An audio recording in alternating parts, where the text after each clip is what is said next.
What I'm about to say and what I'm about to read is for teenagers, and it's for those who are feeling down and out that nobody's who feel that nobody cares. I just want you to know that you're dearly loved, and I'm sharing with this with you to encourage you, so you can have hope and understanding. And that's what I want to say. And after I say these couple of questions and just ask you this, I'm gonna read. The rest of I'm gonna read. If Jesus right now decide to speak to you audibly, if he were to materialize out of thin air, to sit on a chair beside you as your teacher droned insensibly, what do you think he would say? Maybe he would say something like this: I'm your friend. I know you can't see or touch me, but that doesn't mean I'm not with you all the time. About 2,000 years ago, I said something that still applies today. Come to me, all you who are weary and burdened, and I will give you rest. Take my yoke upon you and learn from me, for I am gentle and humble in heart, and you'll find rest for your souls. Isn't that what you're really looking for? Someone who made a friendship pact with you? Someone to share a common life with you? I call it being yoked together. Remember, I'm still gentle and humble in heart. That's my very nature as God. I am always with you. You may not realize it, but I know personally what loneliness, discouragement, and sorrow are all about. I've been there. This might surprise you, but long before I've been born in a manger, the prophet Isaiah predicted that I would come onto earth in human form. He described me as one who had no beauty or majesty to attract men to me. I was not physically attracted, not exactly the Justin Bieber type, that's for sure. It was also said of me that he was despised and rejected by men, a man of sorrow and familiar with suffering. Like one from whom men hide their faces, he was despised and we esteemed him not. I've lived through that. Doesn't that tell you that I know what it's like to be rejected and lonely? I know what it's like to have family members who don't believe in you. When I called the 12 disciples to begin my public ministry, my own brothers didn't believe in me. One time they came to take charge of me. They said, he's out of his mind. I know what it's like to be rejected by your own family. I know how it feels to be mocked and ridiculed when you're doing what you know is right.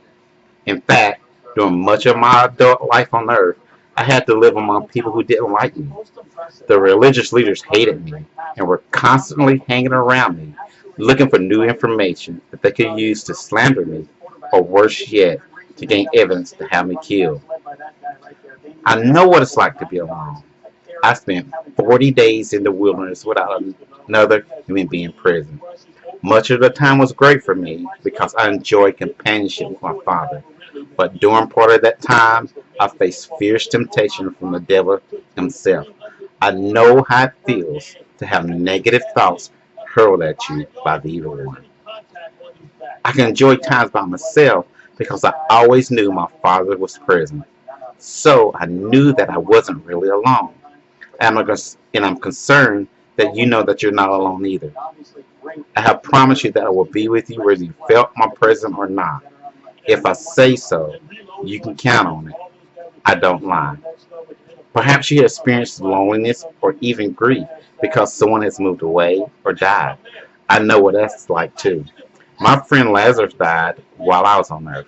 When I came to his home, I felt the sorrow, pain, and loss that his sisters, Martha and Mary, was feeling. I was so deeply touched that I wept too. I know the emotions you go through when loss cuts through your soul like a knife. I understand how much it hurts when you break up with a friend, when someone turns their back on you, and when someone moves away.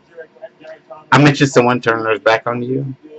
One of the most emotional, draining experiences of my life happened just before I died on the cross. I had spent 3 intense years with my 12 closest friends. We had eaten, slept, traveled, and ministered together during all that time. I deeply loved them. Yet during that time, something began to eat away at Judas that finally led him to betray me. No doubt, You've read it in the Bible, but have you ever stopped to think how much a person feels when someone that close sells them out? But that was not the end of it. The other 11 disciples went with me to the Garden of Gethsemane. I was hurting because I knew I would face the worst imaginable situation, dying on the sins for all mankind. So I asked Peter, James, and John to pray with me. They fell asleep. They let me down at a time when I really needed their support. It would have strengthened me in that awful time of grief, anxiety, and loneliness. The situation got worse. You know the details. When Judas and the religious leaders came to capture me, all my friends took off to save their own skins. Then Peter, one of my closest friends, publicly disowned me 3 times. Perhaps you read it in the Bible. It comes merely as historical facts, but it hurts to have someone you love to deny you. He even knows you. The loneliest experience I ever known to occur when I was nailed to a cross. Feeling the public rejection, the mocking, and catcalls was bad enough, but I can handle that. To grasp what I'm about to tell you, you must understand the relationship that I've always had with my Father.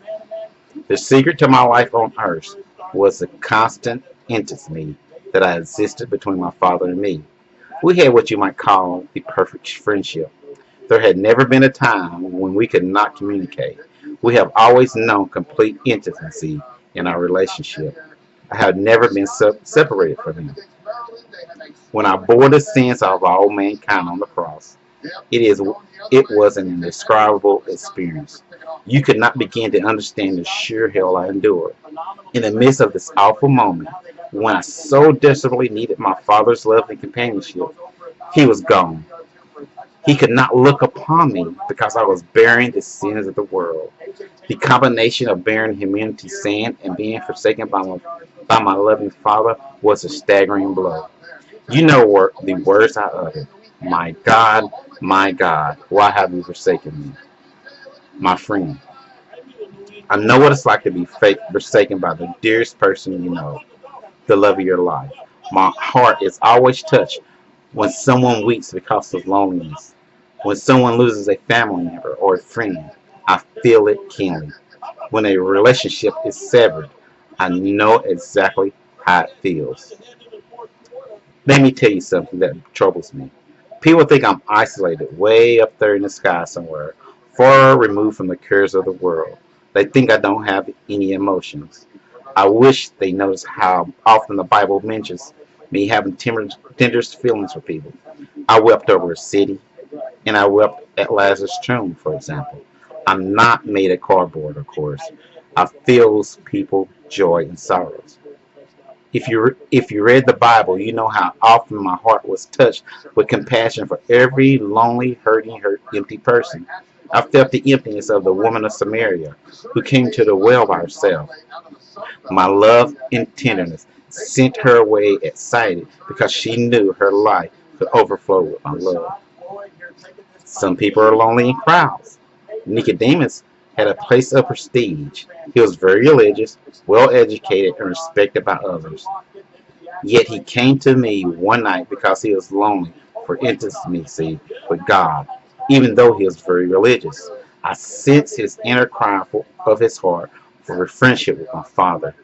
He was so unlike the woman at the well outwardly, but inside he too was looking for someone to fill that empty spot.